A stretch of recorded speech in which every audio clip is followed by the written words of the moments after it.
Hola, ¿qué tal? ¿Cómo están? Soy el doctor Mario Díaz y esto es Ecomédica. Hoy vamos a tener una aventura fantástica. Vamos a hablar sobre un terrible enemigo en las salas de urgencias, que es el estado de choque. El día de hoy te voy a enseñar cómo lo puedes diagnosticar rápidamente, cuál es la fisiopatología, cómo clasificarlo, cómo entenderlo. Quédate y, como diría el Chapulín Colorado, síganme los buenos. Para definir el estado de choque, imagínense que es como cuando el señor Barriga llega a cobrar la renta y no tienen dinero para cómo pagarla.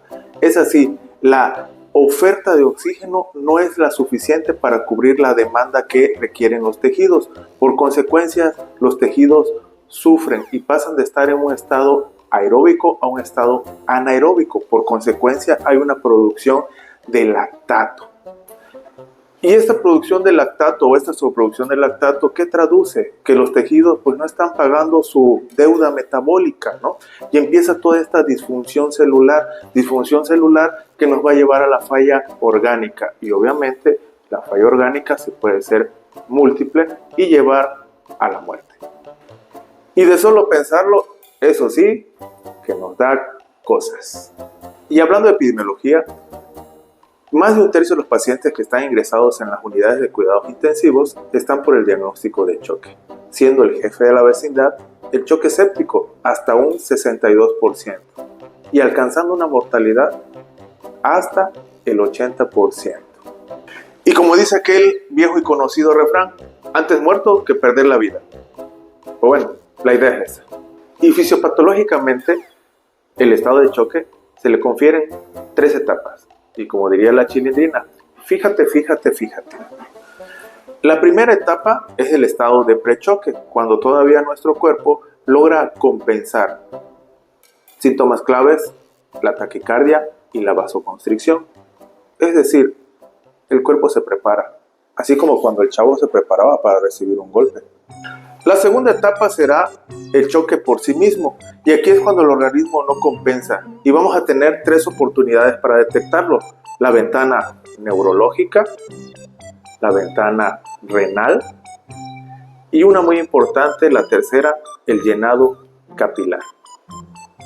Un llenado capilar retardado nos habla de que los tejidos están hipoperfundidos, y esta sencilla herramienta de medir el llenado capilar nos da hasta un 90% de sensibilidad diagnóstica.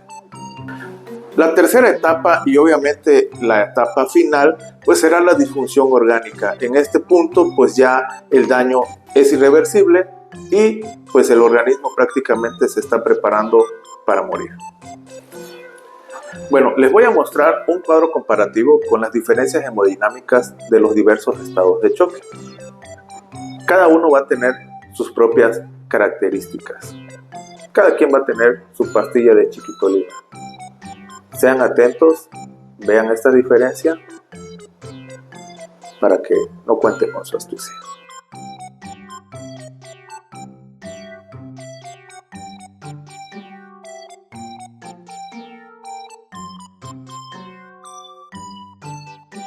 Y bueno, ¿cómo se clasifica el estado de choque? Te voy a dar una herramienta práctica y sencilla. Shock. S de séptico. H de hipovolémico. O de obstructivo.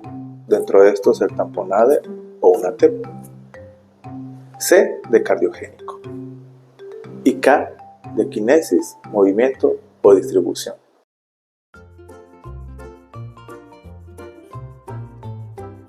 En el shock hipovolémico, el obstructivo y el cardiogénico hay una disminución del gasto cardíaco y por consecuencia una menor entrega de oxígeno a los tejidos. No así en el shock distributivo, en el cual la extracción de oxígeno no es suficiente y las resistencias vasculares periféricas pues están disminuidas.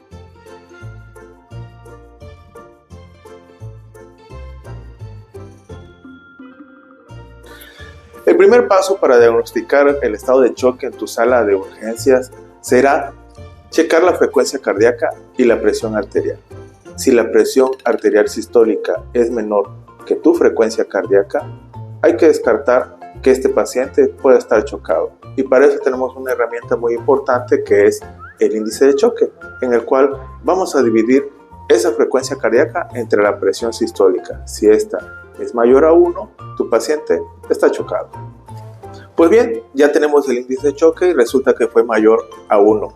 Pues vamos a utilizar las ventanas clínicas, las 3 ventanas para poder establecer si este paciente está hipoperfundido. La primera será la ventana neurológica. Si tu paciente tiene algún tipo de déficit, está somnoliento, obnubilado, desorientado, pues obviamente no hay una entrega suficiente de oxígeno al sistema nervioso central y esto es un dato de hipoperfusión.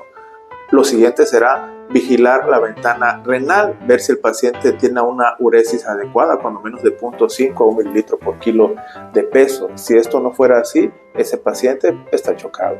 Y por último, el llenado capilar. El llenado capilar debe de ser no mayor a 3 segundos. Si este fuera retardado, pues bueno, tu paciente está chocado. Y bueno, ya estableciste el diagnóstico de estado de choque. ¿Y dónde vas a atender al paciente? Pues en las salas de reanimación, ¿no? Y como medidas primarias seguramente vas a pedir que se canalicen vías periféricas, toma de laboratorios, toma de electrocardiogramas, ¿ok? Gasometrías, verificar el lactato, un lactato mayor a 2, pues nos da la certeza diagnóstica de que nuestro paciente está chocado. Pero en salas de urgencias donde los recursos son limitados, muchas veces con utilizar un pulsioxímetro y saber leer la onda de pletismografía, pues será muy importante para poder abordar a estos pacientes. Y en esta onda de pletismografía, pues vamos a ver dónde se establece la onda dicrota. Cuando esta onda dicrota se encuentra elevada, pues el paciente va a estar en un estado de choque de vasoconstricción, como puede ser el choque hipovolémico, cardiogénico o obstructivo. No así cuando la onda dicrota cae por la línea basal y entonces quiere decir que nuestro paciente está vasodilatado. Sobre todo si está es un tipo de onda 4, 5, 6 que son comunes en los pacientes en estado de choque séptico. Y entonces con lo que ya hemos visto, si tienes un paciente con un índice de choque por arriba de 1, ¿ok? El paciente tiene la piel fría, la onda dicrota está elevada, ¿ok? Y sospechamos que el paciente puede tener una hemorragia ya sea externa o interna, pues estamos hablando de un choque hipovolémico. Y en ese contexto, si el paciente está chocado, hay un antecedente de trauma, la frecuencia cardíaca pudiera estar elevada, la piel fría, okay, la presión de pulso disminuida, la oximetría está disminuido, okay, la onda dicrota se encuentra elevada, pudiéramos pensar en un choque de tipo obstructivo, hablando de tamponade, de motoras de atención o de TEP. Si nuestro paciente está en un contexto infeccioso, es decir, ha tenido fiebre, taquicardia, la oximetría se encuentra normal y la onda dicrota está por abajo de la línea basal, nuestro paciente está vasodilatado. Y en ese contexto, el estado de choque será séptico. Y bueno, existen diversas herramientas para poder ir aclarando el estado de choque. Una de estas herramientas pues será el ultrasonido a pie de cama, el POCUS, y dentro de esos hay diversos protocolos diagnósticos, ¿no? Uno de ellos será el ultrasonido, el protocolo VEXUS, que servirá para saber cómo está el volumen, pensar si es un choque hipovolémico, el protocolo IFAS en el contexto de trauma para ver si no hay hemorragias internas, el protocolo BLUE para un ultrasonido pulmonar para descartar obviamente la presencia de neumotórax. Sin embargo, en las unidades que no contamos con esta herramienta y sí podemos contar con un catéter venoso central, que aunque pareciera que es algo antiguo y que debería estar proscrito su uso, pues todavía es una herramienta que podemos utilizar en estos escenarios. Y si la saturación venosa del catéter venoso central de esta muestra te da por abajo de 65, pues bueno, habría que pensar en un choque de tipo hipovolémico. Si no fuera así, pues un choque de tipo distributivo, como podría ser el choque séptico. Pues otra herramienta sería pues un estudio gasométrico, ¿no? Tanto arterial y venoso, y vemos la diferencia de dióxido de carbono venoso arterial, y si esta pudiera ser mayor a 6, tendríamos que pensar en un choque de tipo cardiogénico. Y bueno, ¿qué concluimos de todo esto? Número 1, no retrasar la atención de los pacientes en el estado de choque. En estas imágenes de un protocolo de atención en las salas de choque, vemos que en pocos segundos debemos de tener la sospecha y en algunas ocasiones hasta la certeza diagnóstica. 2. La atención del estado de choque requiere un bagaje de conocimientos básicos, pero también avanzados, y conocer tanto las herramientas clásicas como las actuales. Y por último, la atención médica actualmente se convierte en un acto profundamente ético y existencial y revela la existencia de nuestra humanidad. La falta de recursos se convierte en el motor de una creatividad resiliente. Y pues no me queda más que darles las gracias de acompañarnos en este espacio de Ecomédica, que es un podcast de medicina de urgencias. Espero que hayamos aclarado tus dudas y sigamos haciendo